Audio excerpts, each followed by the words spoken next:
That is from Natalie Camado from Philippine Star. Embracing action.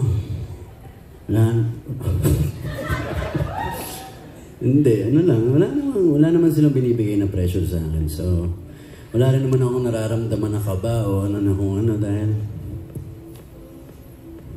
ito alam eh.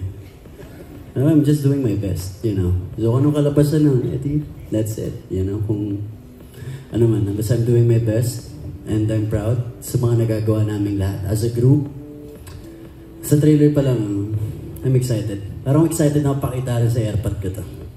Parang panis siya sa akin.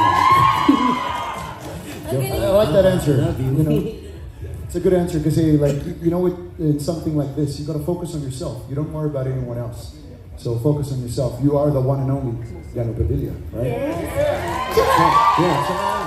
Iba-iba naman ang timpla namin. Ano? I mean, magaling si Tito Robin, mahusay. Siyempre, di ba? Ang tatay ko nandun din, ang mga tito ko. Pero iba-iba rin kami ng timpla. Tingnan natin kung ano naman ang may offer ko. So, yun lang. Awesome. Good job. Such a humble answer, di ba? Pero ang ganda, ang nakuha ko dun sa sagot niya, imbes na pressure, may pride. Yung proud siyang, excited siyang ipakita na sa tatay niya, pero imbes na nape-pressure siya, parang excited siya na ipakita. So that's always good news, at excited na rin tayong lahat.